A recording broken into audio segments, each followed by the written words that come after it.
বিএনপির বর্ধিত সভা শুরু সকাল 10টায়। অংশ নিচ্ছেন 4000-এর বেশি নেতা। শুরুতেই বক্তব্য রাখবেন তারেক রহমান। ডিএনসিসির সাবেক সচিব মাসুদ আলম সিদ্দিকের তেলেস্মাতি। অর্থনৈতিক সুবিধা নিয়ে 6 মাসে 150 কর্মচারীকে পদোন্নতি। রপ্তানি বাড়লেও কমছে চা উৎপাদন। নিলামে অবিকৃত প্রায় 10 লাখ কেজি পাতা। গুণগত মানে গুরুত্ব দেওয়ার পরামর্শ।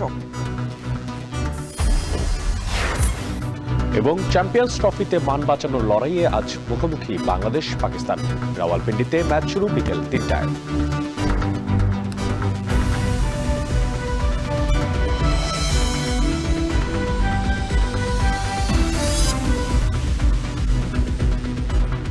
স্বাগত। এখন বাজারে পুরো আয়োজনের সঙ্গে আছি আমরা দুজন, আমি মশিউর অনিক এবং আমি শরীফ রওশন।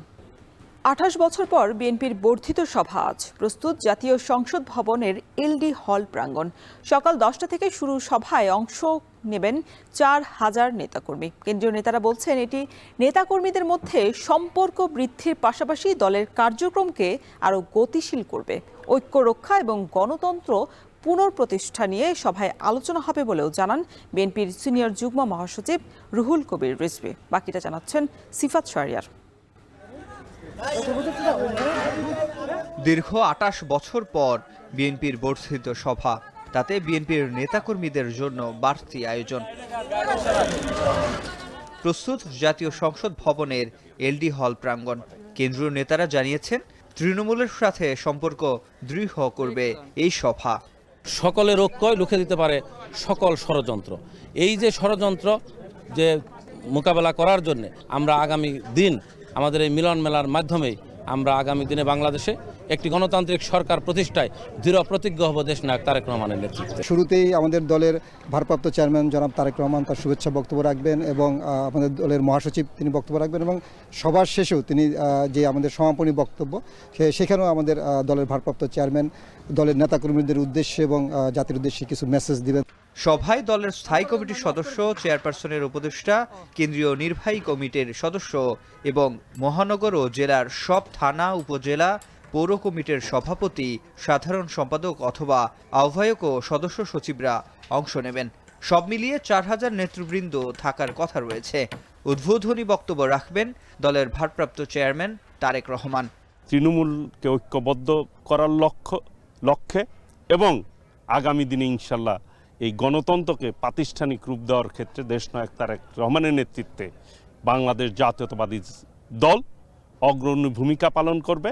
আমাদের যে সাংগঠনিক নেতৃবৃন্দ যারা আসবেন তাদের মধ্যে যে আলোচনাটা হবে, সর্বশেষ যে সিদ্ধান্ত, এই সিদ্ধান্তটা আমার মনে হয় আমাদের ঐক্যটা সবচেয়ে বেশি গুরুত্বপূর্ণ।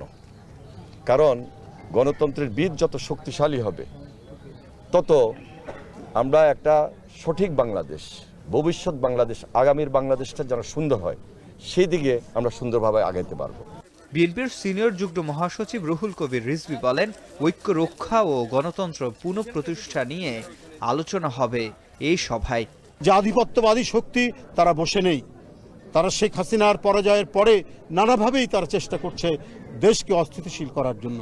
তো সুতরাং দেশের ভিতরে ঐক্য রক্ষা করা এবং চক্রান্ত ষড়যন্ত্রকে প্রতিহত করা ইত্যাদি বিষয়েও আমাদের যে বর্ধিত সভা সেখানে নেতৃবৃন্দরা আলোচনা করবেন।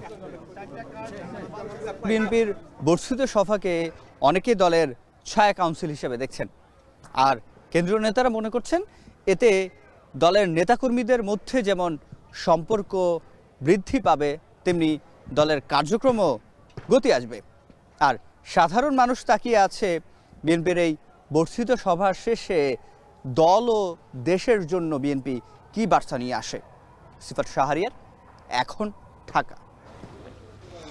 ঢাকা উত্তর সিটির সাবেক সচিব মোহাম্মদ মাসুদ আলম সিদ্দিক প্রায় 150 কর্মকর্তা কর্মচারীকে দিয়েছেন পদোন্নতি, দিয়েছেন অতিরিক্ত দায়িত্ব, তাও আবার মাত্র গেল 6 মাসে, যার বেশিরভাগই লঙ্ঘন করা হয়েছে বিধিমালা। এছাড়াও মাসুদ আলম সিদ্দিকী বিগত আওয়ামী লীগ সরকারের আমলে শ্রমিক লীগের সহসভাপতিকে 3য় শ্রেণীর কর্মচারী থেকে করেছেন 1ম শ্রেণীর কর্মকর্তা। তার বিরুদ্ধে অভিযোগ উঠেছে এইসব পদোন্নতির জন্য তিনি নিয়েছেন অর্থনৈতিক সুযোগ সুবিধা। এদিকে অনিয়মের প্রমাণ পাওয়া গেলে ব্যবস্থা নেওয়ার আশ্বাস দিয়েছেন উত্তর সিটির প্রশাসক। শম্পা বিশ্বাস জানাবেন বাকিটা। গত 19 ফেব্রুয়ারি থেকে ওএসডি বা বিশেষ ভারপ্রাপ্ত কর্মকর্তা করে রাখা হয়েছে ঢাকা উত্তর সিটি কর্পোরেশনের সাবেক সচিব মোহাম্মদ মাসুদ আলম সিদ্দিককে। জানা যায় 2018 সালে অনুষ্ঠিত একাদশ জাতীয় সংসদ নির্বাচনে জেলা প্রশাসক হিসেবে বিতর্কিত দায়িত্ব পালন করেছিলেন তিনি। ওই নির্বাচনে সরকার মনোপুত ভূমিকা রাখায় পুরস্কার স্বরূপ 2021 সালে ঢাকা উত্তর সিটি কর্পোরেশনে সচিব হিসেবে নিয়োগ পান মাসুদ আলম সিদ্দিক। তবে পূর্বের বিতর্ক তার পিছু ছাড়েনি। কর্মক্ষেত্রের শেষ 6 মাসে তিনি প্রায় 150 জন কর্মকর্তা কর্মচারীকে পদোন্নতি এবং অতিরিক্ত দায়িত্ব দিয়েছেন, যার বেশিরভাগ ক্ষেত্রেই লঙ্ঘন করা হয়েছে পদোন্নতি এবং অতিরিক্ত দায়িত্বের বিধিমালা। অভিযোগ উঠাচ্ছে এসব পদোন্নতি দেওয়ার জন্য তিনি নিয়েছেন অনৈতিক সুযোগ সুবিধা। গত ডিসেম্বরে তিনি যেসব পদোন্নতি এবং অতিরিক্ত দায়িত্ব দিয়েছেন তার মধ্যে একজন ফারজানা আক্তার। উচ্চমান সহকারী কাম হিসাব রক্ষক ফারজানাকে ডিএনসিসির অঞ্চল 9-এর উপকর কর্মকর্তার অতিরিক্ত দায়িত্ব দেওয়া হয়। এই পদোন্নতিপ্রাপ্তদের সিরিয়ালে 4 নম্বরে থাকা মোতাহার হোসেন এবং 9 নম্বরে থাকা লাকি আক্তারকে বাদ দিয়ে 13 নম্বরে থাকা এইচএসসি পাস ফারজানাকে দায়িত্ব দেওয়া হয়। এক্ষেত্রে শিক্ষাগত যোগ্যতা এবং জ্যেষ্ঠতা 2 লঙ্ঘন করা হয়েছে। যদিও পরপর 2 দিন ফারজানার সঙ্গে কথা বলতে গিয়েও তাকে ডিএনসিসির অঞ্চল 9-এর অফিসে পাওয়া যায়নি। অবশেষে তৃতীয় দিন তাকে উত্তর সিটির নগর ভবনে পাওয়া গেলেও তিনি জানালেন সাংবাদিকদের সঙ্গে তার কথা বলতে মানা। সার্বিক ইনফরমেশনের জন্য অঞ্চলে গিয়েছিলাম, আপনাকে পাইনি। আমার সাথে কি আপনার অতিরিক্ত দায়িত্ব ওখানে, এই জন্য এই ব্যাপারে আমি কিছু বলতে পারবো না। সাংবাদিকদের সাথে আমাদের কথা বলা নিষেধ আছে। ফারজানার মতো অতিরিক্ত দায়িত্ব পাওয়া আরেক ব্যক্তি শেখ মোহাম্মদ আলী। শিক্ষাগত যোগ্যতা না থাকা সত্ত্বেও তাকে রেভিনিউ সুপারভাইজার থেকে করা হয়েছে উপকর কর্মকর্তা, যে অফিসে তার থাকার কথা পরপর 2 দিন গিয়েও তার খোঁজ পাওয়া যায়নি। তার মূল কাজ আঞ্চলিক অফিসে হলেও 2 দিন গিয়েই শোনা গেল তিনি আছেন নগর ভবনে। এখানেই শেষ নয়। সাবেক সচিব মাসুদ আলম সিদ্দিক বিগত আওয়ামী লীগ সরকারের আমলে শ্রমিক লীগের সহ সভাপতি আব্দুল খালেক মজুমদারকে 3য় শ্রেণীর কর্মচারীর পদ থেকে 1ম শ্রেণীর কর্মকর্তার অতিরিক্ত দায়িত্ব দিয়েছেন। আব্দুল খালেক মজুমদারকে তিনি অতিরিক্ত দায়িত্ব দিয়ে সহকারী সচিব এবং উপকর কর্মকর্তা করেছেন। এদিকে এমন অনিয়মের ব্যাপারে নগর পরিকল্পনাবিদরা বলছেন, নিয়ম ভেঙে পদোন্নতি এবং অদক্ষ লোককে পদে বসালে তার কুফল ভুগতে হবে সাধারণ জনগণ তথা সিটি কর্পোরেশনকে। 4র্থ শ্রেণীর কর্মচারীর থেকে পদোন্নতি প্রাপ্ত হয়ে উপরের দিকে আসে, সেখানে কিছু সেবাদানের ঘাটতি থেকে যায়। কারণ প্রত্যেকেরই জানাশোনা এবং তার দক্ষতার একটা সীমাবদ্ধতা আছে। এটার কারণে প্রায় বাংলাদেশের প্রত্যেকটি প্রতিষ্ঠানে কিন্তু অসুবিধার সম্মুখীন তারা কিন্তু হয়। এমন পরিস্থিতিতে ডিএনসিসির নতুন প্রশাসক মোহাম্মদ এজাজ পদোন্নতি এবং অতিরিক্ত দায়িত্ব বন্টনের ক্ষেত্রে অনিয়মের প্রমাণ পেলে ব্যবস্থা নেওয়ার আশ্বাস দিয়েছেন। সবগুলো রিভিউ করা হবে, কোনো ধরনের অনিয়ম হলে আমরা অ্যাকশনে যাব। একই সঙ্গে নতুন প্রশাসক একটি কমিটি করে পদোন্নতি এবং অতিরিক্ত দায়িত্বের বিষয়ে তদারকি করার ঘোষণাও দিয়েছেন। নানা অনিয়ম আর দুর্নীতি করার পরেও ঢাকা উত্তর সিটি কর্পোরেশনে বহাল তবিয়তে ছিলেন মাসুদ আলম সিদ্দিক। সেবা সংস্থায় দায়িত্ব পালন করতে এলেও বিভিন্ন সময় অনিয়মের প্রশ্নের মুখোমুখি হলে তিনি দায় এড়িয়ে যেতেন জনসংযোগ দপ্তরের দোহাই দিয়ে। এছাড়া নানা প্রকল্পে দুর্নীতি এবং অর্থ তছরুপের বিষয়ে জানতে চাইলে অফিসে থাকার পরেও জনসংযোগ দপ্তরের মাধ্যমে তিনি সাংবাদিকদের জানাতেন তিনি বাইরে আছেন। কিন্তু এত সতর্কতার পরেও মাসুদ আলম সিদ্দিকের শেষ রক্ষা হলো না। গত 19 ফেব্রুয়ারি তাকে ওএসডি করে জনপ্রশাসন মন্ত্রণালয়। শম্পা বিশ্বাস, এখন, ঢাকা। নগরবাসীর নিরাপত্তা নিশ্চিত করতে যৌথ বাহিনীর টহল এবং তল্লাশি আরও জোরদার করা হয়েছে, এমনটাই জানিয়েছেন ঢাকা মহানগর গোয়েন্দা পুলিশের প্রধান অতিরিক্ত কমিশনার রেজাউল করিম মল্লিক। বুধবার রাতে গুলশানে আইনশৃঙ্খলা রক্ষাকারী বাহিনীর তৎপরতা নিয়ে আয়োজিত সংবাদ সম্মেলনে তিনি আরও বলেন, সন্ত্রাসী যেই হোক না কেন তাকে আইনের আওতায় আনা হবে। নগরবাসীর নিরাপত্তা নিশ্চিতে আইনশৃঙ্খলা বাহিনী সর্বদা তৎপর রয়েছে বলেও জানান তিনি। এছাড়া আইনশৃঙ্খলা রক্ষাকারী বাহিনীকে সহযোগিতা করতে নগরবাসীকে এগিয়ে আসার আহ্বান জানান তিনি। এর আগে রাজধানীর বিভিন্ন স্থানে আইনশৃঙ্খলা রক্ষাকারী বাহিনীর তল্লাশি অভিযান পরিদর্শন করেন ডিবি প্রধান। আপনাদের শান্তি শৃঙ্খলা রক্ষার্থে Dhaka metropolitan police, detective branch এবং আমাদের গর্বের, আমাদের অহংকার বাংলাদেশ সেনাবাহিনী, আমরা যৌথভাবে কাজ করে যাচ্ছি। নগরবাসীর এবং সর্বমোট আমরা সারা বাংলাদেশের শান্তি শৃঙ্খলা রক্ষার জন্য যা যা করণীয় আমরা ইনশাল্লাহ করে যাব। নতুন ছাত্র সংগঠন গণতান্ত্রিক ছাত্র সংসদের আত্মপ্রকাশকালে হামলার প্রতিবাদে আজ সব বেসরকারি বিশ্ববিদ্যালয়ে বিক্ষোভ কর্মসূচি ঘোষণা করেছে শিক্ষার্থীরা। একই সাথে ২৮ ফেব্রুয়ারির মধ্যে এই হামলার বিচার না হলে আবারও সড়ক অবস্থানের হুঁশিয়ারি দেন তারা। এই হামলার প্রতিবাদে বুধবার রাতে বাংলা মোটরে বিক্ষোভ শেষে এসব কথা বলেন বেসরকারি বিশ্ববিদ্যালয়ের শিক্ষার্থীরা। এর আগে রাত 10টার দিকে বাংলা মোটরে অবস্থান নেন তারা। এ সময় সড়কের এক পাশে যান চলাচল বন্ধ করে দিয়েছিল তারা। এতে ফার্মগেট থেকে শাহবাগ পর্যন্ত দীর্ঘ যানজট তৈরি হয়। বিকেলে নতুন ছাত্র সংগঠনের কেন্দ্রীয় ও ঢাকা বিশ্ববিদ্যালয় শাখা কমিটি ঘোষণাকে কেন্দ্র করে বেসরকারি বিশ্ববিদ্যালয়ের শিক্ষার্থীদের সাথে সংঘর্ষে জড়ায় ঢাকা বিশ্ববিদ্যালয়ের শিক্ষার্থীরা।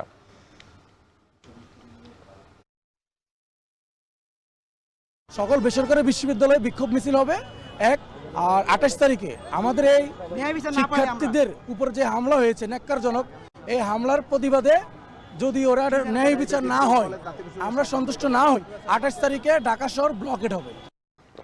জাপান, নিউজিল্যান্ড, সাইপ্রাস সহ পৃথিবীর 18টি দেশে রপ্তানি হচ্ছে বাংলাদেশের চা পাতা। তবে এরপরও এক বছরের ব্যবধানে প্রায় ৯০ লাখ কেজি চা পাতার উৎপাদন কমেছে। গুণগত মান কম হওয়ায় আর বাড়তি উৎপাদন খরচের চাপেই কেমন যাচ্ছে দেশের চা খাত, বাকিটা জানাচ্ছেন হোসাইন জিয়াদ।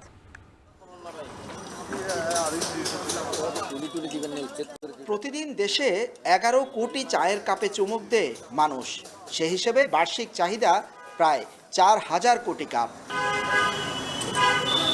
সে চাহিদা মিটিয়ে বিশ্ববাজারে বাড়ছে চায়ের রপ্তানি। 2024 সালে গত 5 বছরের মধ্যে রেকর্ড পরিমাণ 24 লাখ কেজি চা পাতা রপ্তানি হয়েছে, যা আগের বছরের দ্বিগুণেরও বেশি। রপ্তানি আয়ও বেড়ে দাঁড়িয়েছে 45 কোটি 95 লাখ টাকা। এর আগে 2020 সালে 21 লাখ কেজি চা পাতা রপ্তানি হলেও 2021 সালে তা অনেকটা কমে যায়। তবে 2023 ও 24 সালে রপ্তানিতে আবার ঊর্ধ্বগতি দেখা গেছে।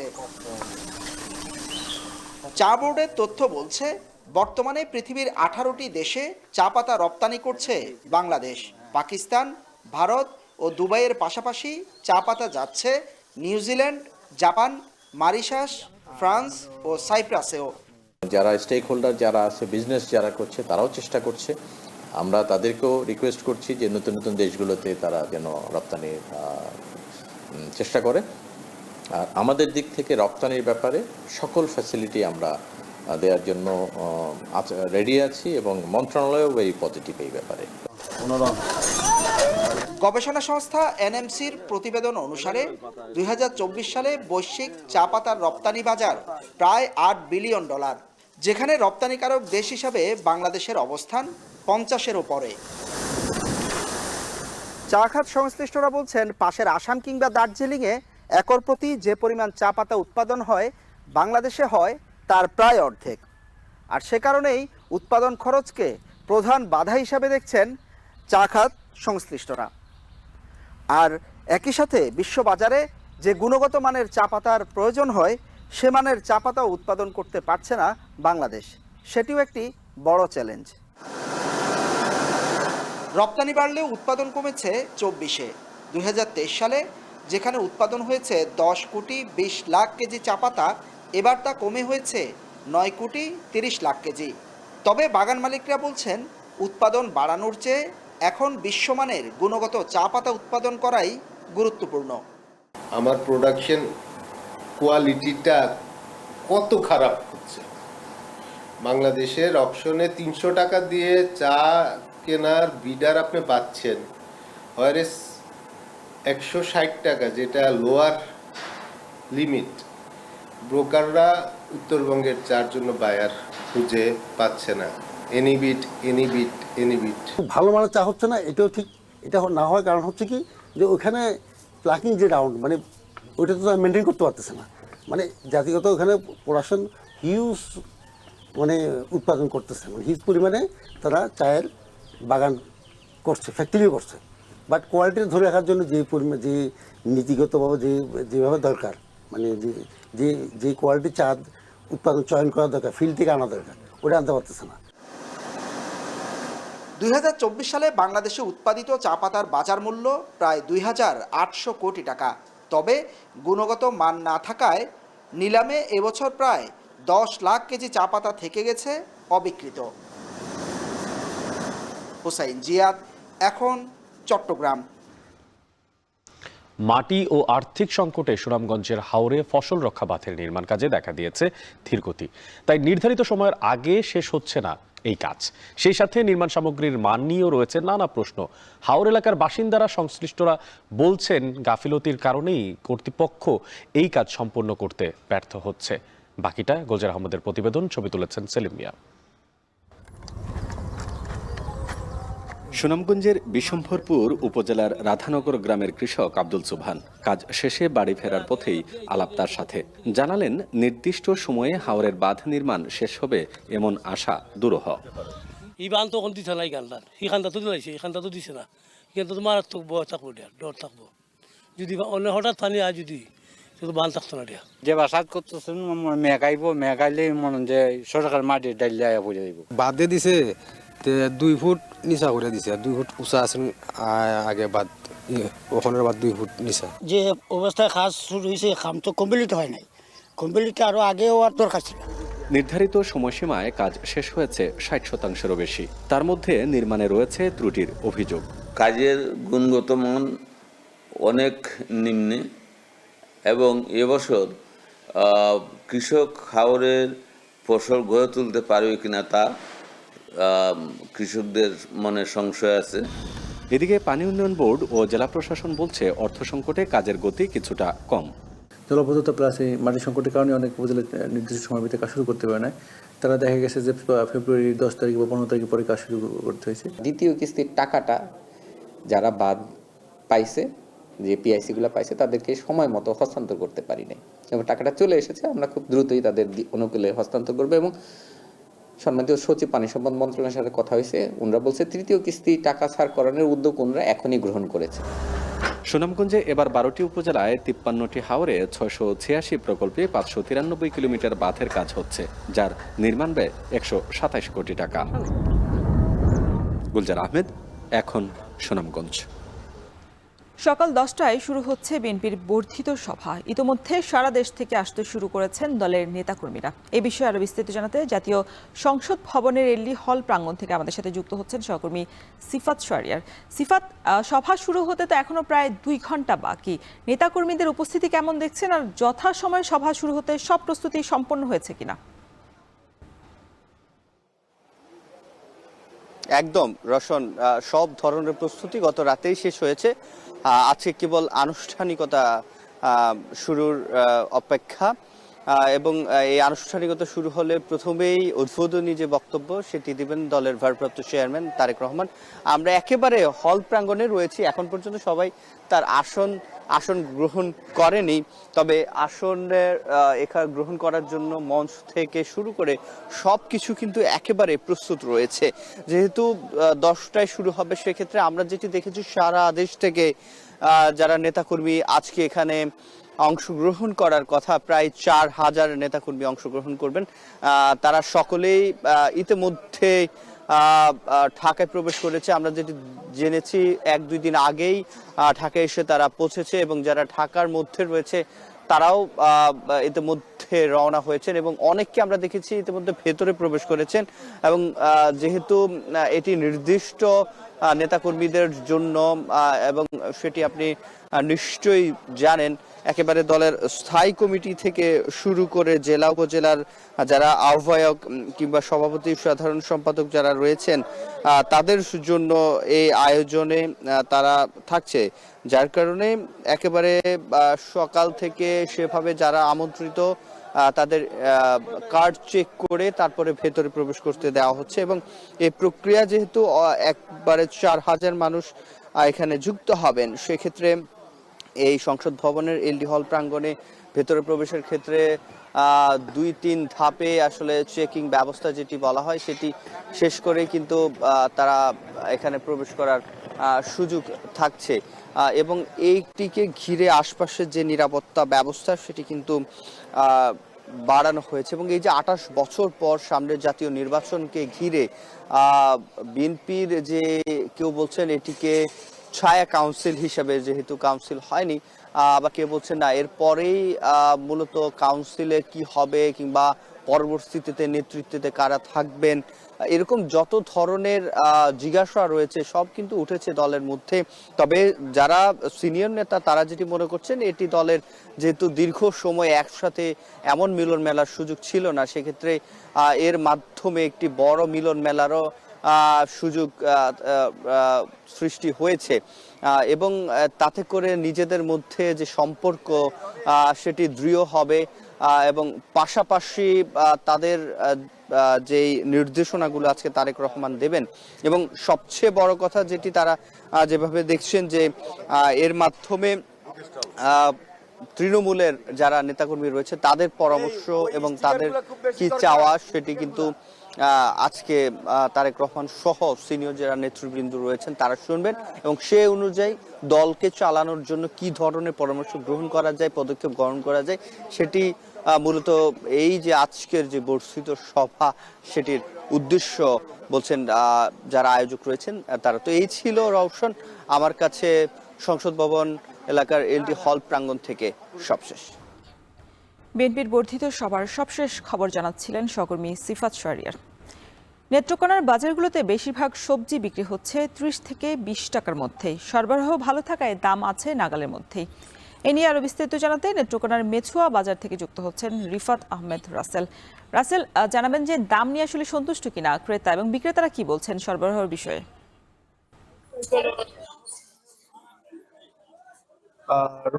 যেমনটা বললেন, আসলে নেত্রকোনার বাজারে এই শীত মৌসুমে কিন্তু পর্যাপ্ত পরিমাণে সবজি সরবরাহ, বিশেষ করে এই নেত্রকোনা জেলা বিশেষ করে হাওড়ে শীতকালীন সবজির ব্যাপক উৎপাদন হওয়ার ফলে কিন্তু এই শীত মৌসুমের বেশিরভাগ সময় কিন্তু নেত্রকোনার বাজারে স্থানীয় সবজিতেই কিন্তু স্থানীয় চাহিদা পূরণ করে। আজকের বাজারগুলোতেও কিন্তু স্থানীয় সবজি দিন সবচেয়ে বেশি বাজার করে রয়েছে।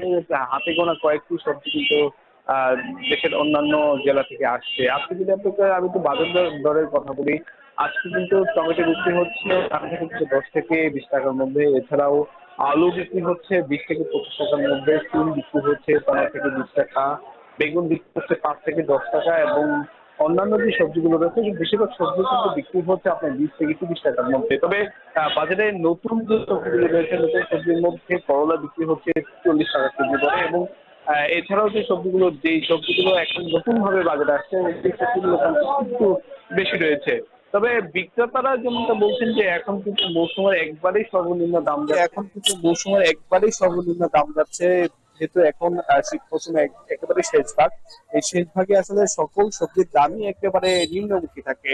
তবে ক্রেতারা যারা রয়েছেন তারা কিন্তু সন্তোষ প্রকাশ করেছেন। তারা বলছেন যে এমন ভাবে যদি আসলে নিত্য প্রয়োজনীয় বাজার যদি নিয়ন্ত্রণ থাকে তাতে করে কিন্তু ক্রেতা যারা রয়েছে তাদের ক্রয় ক্ষমতার ভিতরে কিন্তু থাকে। তবে কৃষক এবং বিক্রেতারা তারা বলছেন যে এভাবে আসলে বাজার থাকলে তাদের আসলে লসের মুখোমুখি হতে হবে, কারণ উৎপাদন খরচ না বিক্রি এবং উৎপাদন খরচের মধ্যে তারতম্য থাকার ফলে কিন্তু তাদের যে লাভের সে লাভের মুখ কিন্তু দেখতে পারেন না। তবে বলা যায় যে এখন যেহেতু ফেব্রুয়ারি মাসের একেবারে শেষ ভাগ, আমরা সামনে মার্চ মাস আসছে, মার্চের শেষ ভাগে হয়তো দাম কিছুটা বাড়তে পারে। তখন হয়তো কৃষক যারা রয়েছেন তারা কিছুটা দাম পেতে পারে। বিক্রেতারাও এমনটাই বলছেন যে আসলে আরো 1 মাস যদি দাম কম থাকে তাহলে কিন্তু তাদের রোজার মাসটা যদি কম থাকে তাহলে তাদের লাভ হবে। তো এই ছিল আমার কাছে নেত্রকোনা থেকে সবজির বাজারের সর্বশেষ। নেত্রকোনার সবজির বাজার পরিস্থিতি জানাতে আমাদের সাথে যুক্ত ছিলেন রিফাত আহমেদ রাসেল। শেরপুরের সপ্তাহের ব্যবধানে দেশি মুরগির দাম কেজিতে বেড়েছে 70 টাকা। এছাড়া সোনালী ও ব্রয়লার মুরগির দামও বেড়েছে কেজিতে 10 টাকা। এ নিয়ে আরও জানাতে শেরপুরের নবীনগর হাজির বাজার থেকে যুক্ত হচ্ছেন সহকর্মী জাহিদুল খান সৌরভ। সৌরভ, আপনার থেকে জানতে চাই বাজারে মুরগির দাম বাড়ার পেছনের কারণ কি বলছেন বিক্রেতারা?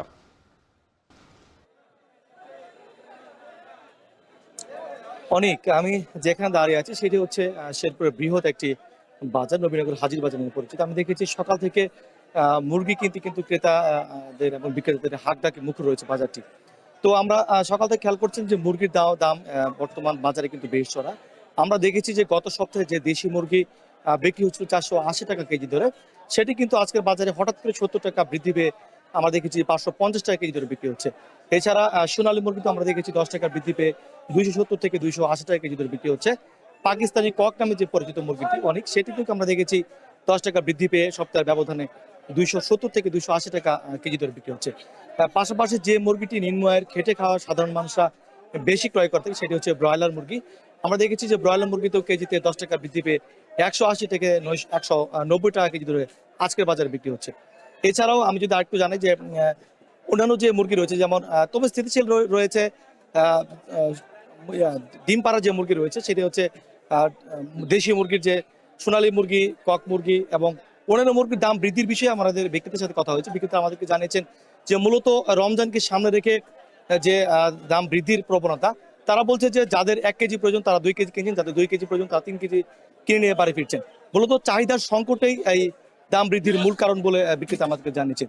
তো আমি বেশ কয়েকজন ক্রেতার সাথে কথা বলছি, ক্রেতা আমাদেরকে জানিয়েছেন যে যেহেতু রমজান আসন্ন, তারা বলছেন যে অন্যান্য আমিষের যে চাহিদা পূরণে সেটিগুলোতে কিন্তু মূলত মুরগির একটি ব্যাপক চাহিদা রয়েছে এই রমজানকে ঘিরে। তো তারা বলছেন যেন সিন্ডিকেট করে ব্যবসায়ীরা দাম বৃদ্ধি না করতে পারে এবং বিশেষ করে জেলা প্রশাসন, উপজেলা প্রশাসন এবং যারা ভুক্ত অধিকার রয়েছে তারা যেন এই বাজার মনিটরিং করে ক্রেতাদের নাগালের মধ্যে রাখে দাম, এই বিষয়ে তারা ব্যবস্থা নেওয়ার জন্য বলেছে। তো অনেক এই ছিল শেরপুর থেকে মুরগির বাজার দরের সর্বশেষ তথ্য আমার কাছে। শেরপুর থেকে মুরগির বাজারের সবশেষ দরদাম জানাচ্ছিলেন সহকর্মী জাহিদুল খান সৌরভ। এবার জানাবো আন্তর্জাতিক খবর। 4 ইসরায়েলি জিম্মির মরদেহ হস্তান্তরের পর 6 শতাধিক ফিলিস্তিনি বন্দীকে মুক্তি দিয়েছে ইসরায়েলি কর্তৃপক্ষ। এর মধ্যে দিয়ে শেষ হলো যুদ্ধবিরতির প্রথম ধাপের বন্দী বিনিময়। ফিলিস্তিনি জিম্মিদের একটি বাসে করে অধিকৃত পশ্চিম তীরের রামাল্লায় নিয়ে আসা হয়। অপেক্ষায় থাকা স্বজনেরা তখন উল্লাসে ফেটে পড়েন। কান্নাজড়িত চোখে বন্দীদের গ্রহণ করেন তাদের পরিবারের সদস্যরা। প্রথম ধাপে ইসরায়েলি জিম্মিদের মধ্যে 25 জন জীবিত এবং 8 জনের মরদেহ সহ 33 জনকে হস্তান্তর করেছে হামাস। বিনিময়ে ইসরায়েল মুক্তি দিয়েছে প্রায় 2000 ফিলিস্তিনি বন্দীকে। আগামী শনিবার যুদ্ধবিরতি চুক্তির প্রথম ধাপ শেষ হলেও দ্বিতীয় ধাপ এখনও অনিশ্চয়তার মুখেই।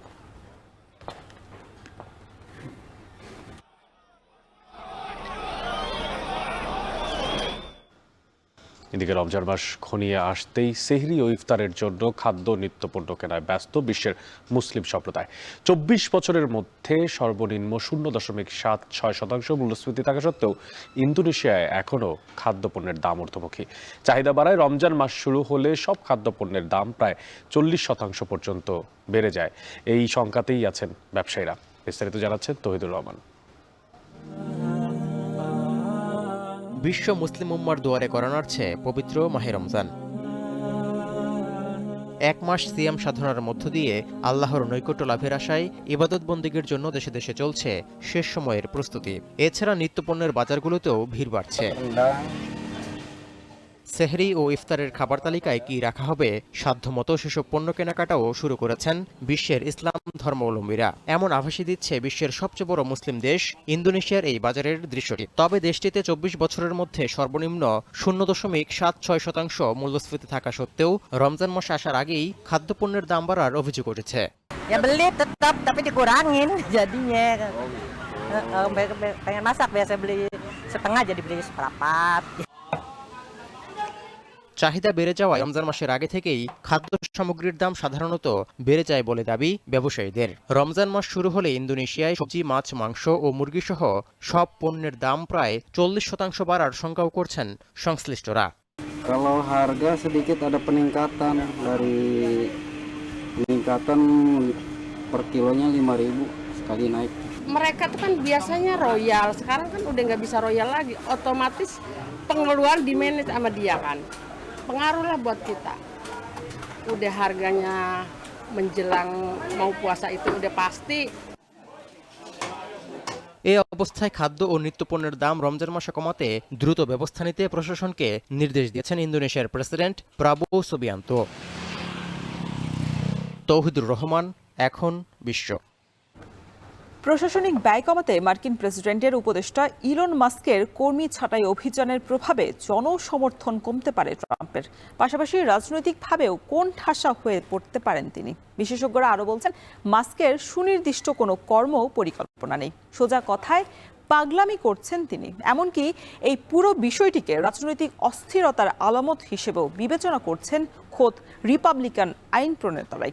সতীর্থ কর্মকার জানাচ্ছেন বিস্তারিত। শুল্ক যুদ্ধ ঘোষণা, ইউরোপ ও মধ্যপ্রাচ্যে অস্ত্রবিরতি কার্যকরে অতি উৎসাহ কিংবা বিরতিহীনভাবে নির্বাহী আদেশ জারি, এত কিছু করেও সাধারণ মার্কিনীদের আস্থা অর্জনে কতখানি সফল হলেন নবনিযুক্ত মার্কিন প্রেসিডেন্ট ডোনাল্ড ট্রাম্প, এমন প্রশ্ন ঘুরপাক খাচ্ছে আন্তর্জাতিক গণমাধ্যমে। যদিও এরই মধ্যে ট্রাম্পের বহু নির্বাহী আদেশ আটকে দিয়েছেন আদালত, বিনা যুদ্ধে সিনেট বা কংগ্রেসেও সুবিধা করতে পারছেন না রিপাবলিকান আইন প্রণেতারা। বিতর্ক আর বিভাজনের আলাপে ট্রাম্পের চেয়েও এক কাঠে ওপরে আছেন ডিপার্টমেন্ট অব গভর্নমেন্ট এফিসিয়েন্সি বা ডজের উপদেষ্টা ধনকুবের ইলন মাস্ক। কখনো সরকারি কর্মচারীদের কাছে কাজের বিবরণ চেয়ে সময় বেঁধে দিচ্ছেন 1 সপ্তাহ, আবার কখনো বলছেন কর্মীদের দক্ষতা পর্যালোচনা করতে ব্যবহার করবেন এআই প্রযুক্তি। মাস্কের এই গতিবিধিকে পাগলামি ছাড়া আর কিছুই বলতে নারাজ রাজনৈতিক বিশ্লেষকদের একটি বড় অংশ। আর ডেমোক্রেট শিবিরের বক্তব্য, ইলন মাস্কের প্রশাসনিক ক্ষমতা ও অভিসন্ধি কোনোটাই হালকাভাবে নেওয়ার সুযোগ নেই। We shouldn't see these things as isolated incidents. I mean, you've got a situation where he's accessed secure information at the Treasury, at the IRS. I mean, these are very sensitive things, and you couple that with, the data that he's trying to collect on whether or not federal employees are working. It's all just alarming in some respects, and it's the American people are starting to feel it. প্রশাসনিক ব্যয় কমিয়ে সরকারের অচলাবস্থা ঠেকাবেন, আক্ষরিক অর্থে এই উদ্দেশ্যে Elon মাস্ককে নিয়োগ দিয়েছিলেন ট্রাম্প।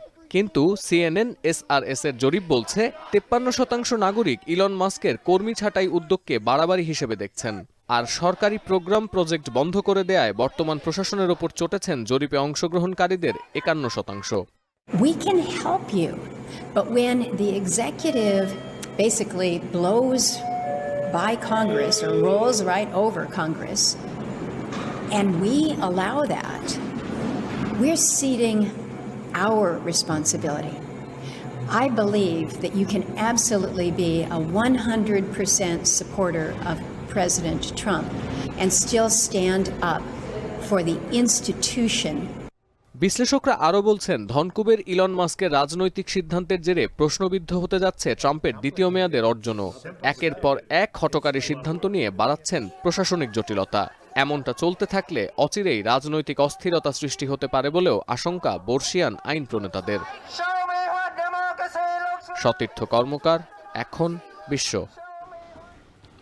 আসন্ন ডিপিএলে বিগ বাজেটে বড় দল করেছে মোহামেডান। জাতীয় দলের এক ঝাঁক তারকা ক্রিকেটারকে দলে ভিড়িয়েছে ঐতিহ্যবাহী এই দলটি। দীর্ঘদিন পর তাই আবাহনী মোহামেডানের লড়াই দেখা যেতে পারে পুরনো সেই রোমাঞ্চ। আরও জানাচ্ছেন আরিফুল ইসলাম সাহাব। লম্বা সময় পর দাপুটে চেহারায় ফিরেছে মোহামেডান। খেলা মাঠে না গড়ালেও স্কোয়াডে থাকা ক্রিকেটারদের নাম দেখলেই সেটা স্পষ্ট হবে। তামিম ইকবাল, মুশফিক, মাহমুদুল্লাহ, সাইফুদ্দিন থেকে শুরু করে বড় নামের সিংহভাগে আছেন সে তালিকায়। আগের আসরগুলোতে সেরা দল গড়ার প্রতিযোগিতায় অনেকটাই পিছিয়ে ছিল মোহামেডান, তবে ক্লাবের বাজেট বাড়ায় এবার চিত্রটা ভিন্ন। এখন বর্তমান বাজারে সবচেয়ে বেশি বাজারের টিম বর্তমান মোহামেডান। তুলনামূলকভাবে এই বছর আরও অনেক বেশি হাই বাজেট টিম নিয়ে তারা ভালো দল করেছে। আপনি ক্লাবগুলো দেখবেন, যে দল বেশি টাকা স্পেন্ড করবে সেটা ভালো দল করবে। বিগত বছরগুলোতে আবাহনীকে বলা হয়েছে জাতীয় দলের ছায়াদল, কিন্তু এবার সেই তকমাটা মোহামেডানের। তবে সাইফুদ্দিনের তথ্যসূত্রে জানা গেল, ক্রিকেট পাড়ায় ফরচুন বরিশালের ছায়াদল হিসেবে সম্বোধন করা হচ্ছে ঐতিহ্যবাহী সাদাকালো ক্লাবটিকে। সবাই বলে হাসাহাসি করে ফরচুন বরিশালের ছায়া টিম মোহামেডান। তো যেহেতু আমি গত বছর ছিলাম, আনফর্চুনেটলি হয়তো বা এই বছর খেলতে পারিনি, তো ইনশাল্লাহ বলাই যায়। তারপরও যেহেতু ভালো একটা মোমেন্টাম আছে, এখানকার কোচ থেকে ক্যাপ্টেন দুজনই মোহামেডানে কাজ করবে, তো ইনশাল্লাহ ওই অভিজ্ঞতাটা কাজে লাগাবে। টানা 6 বছর আবাহনীতে খেলেছেন সাইফুদ্দিন। অন্য দলে ভালো পারিশ্রমিকের প্রস্তাবও পেয়েছিলেন, তবে সব পেছনে ফেলে মোহামেডানের ডেরায় আসার অন্যতম কারণ তামিম ইকবাল। যখন কুমিল্লা ভিক্টোরিয়ান্সে ছিল তখন থেকে আসলে উনি আমাকে ট্রাস্ট করে বিদায় হয়তোবা আমাকে নিয়েছে মোহামেডানে। ওনার একক প্রচেষ্টায় ওনাই বলাতে আমাকে হয়তোবা মোহামেডান নিয়েছে, এটা আমি মনে করি। আমাদের নিজের অনেক হাই অ্যামাউন্টের সাইন ছিল এবছর, তো যেহেতু আসলে সব কিছু প্রেক্ষাপট পরিবর্তন, আমি অনেক কম নিয়ে খেলতেছি, তো এখানে ম্যাক্সিমাম সবার 20% লেসে খেলতেছে। এটা আসলে এক দুজনদের, তা না সবাই। পুরনো দিনগুলোর মতো এখন আর আবাহনী মোহামেডান ম্যাচে আগের সেই উত্তেজনা নেই, তবে দীর্ঘ সময় পর বড় বাজেটের দল গড়ায় দু দলের লড়াইয়ে ঐতিহ্য ফেরার অপেক্ষা। আরিফুল ইসলাম সাহাব, এখন, ঢাকা।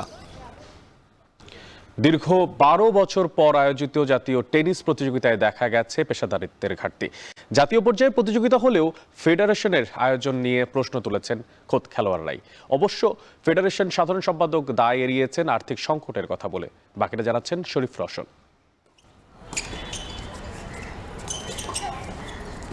চলছে জাতীয় টেনিস প্রতিযোগিতার কোয়ার্টার ফাইনাল।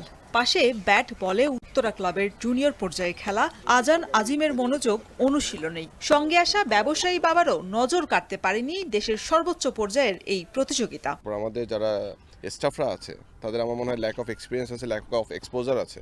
আমি বলবো যে গোয়িং ফরওয়ার্ড যত এরকম কম্পিটিশনগুলো হবে আমাদের উচিত এই জিনিসটা আরো ভালোভাবে একটু অর্গানাইজ করা, ভাইবটা ক্রিয়েট করা, সো দ্যাট আরো আসুক, আরো দর্শক আসুক।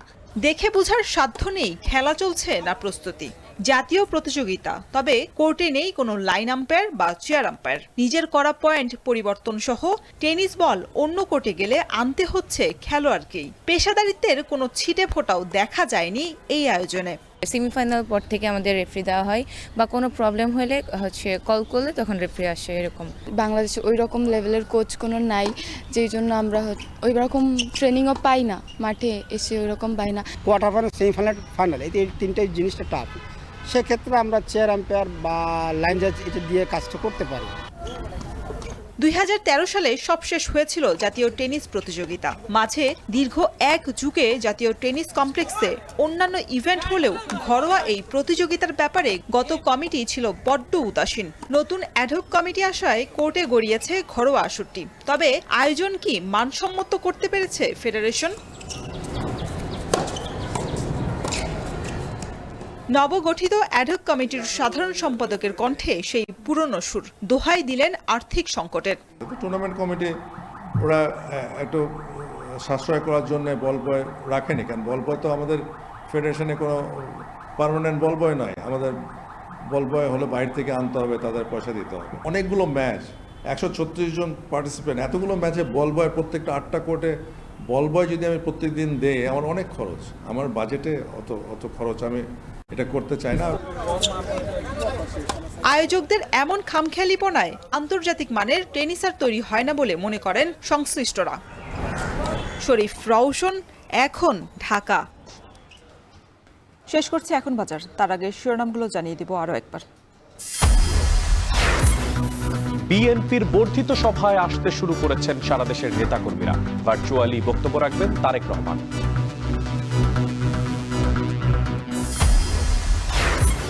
বিএনসিসির সাবেক সচিব মাসুদ আলম সিদ্দিকের তেলেসমাতি। অনৈতিক সুবিধা নিয়ে 6 মাসে 150 কর্মচারীকে পদোন্নতি। রপ্তানি বাড়লেও কমেছে চা উৎপাদন। নিলামে অবিকৃত প্রায় 10 লাখ কেজি পাতা। গুণগত মান নিয়ে গুরুত্ব দেওয়ার পরামর্শ। এবং চ্যাম্পিয়ন্স ট্রফিতে মান বাঁচানোর লড়াইয়ে আজ মুখোমুখি হবে বাংলাদেশ পাকিস্তান। রাওয়ালপিন্ডিতে ম্যাচ শুরু বিকেল 3টায়।